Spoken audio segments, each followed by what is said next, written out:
Đèo anh đến hai quay đèo. Ngồi tôi lên mẹ quay con. Anh Thiệu ơi, anh Thiệu ơi, anh Thiệu ơi.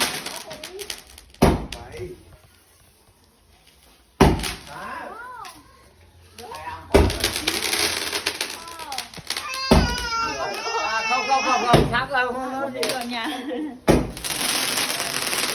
Đẹp mà con nhìn này. 13. Bố quay mặt tôm này coi. Bố quay mặt tôm này coi. 16 rồi này. 17. Mấy chiếc kia đi rơi xuống mà phải này nó nổ. 20.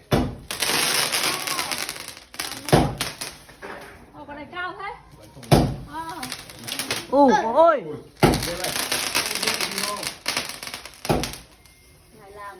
Con này cũng cao. Hết rồi. Có một cái đấy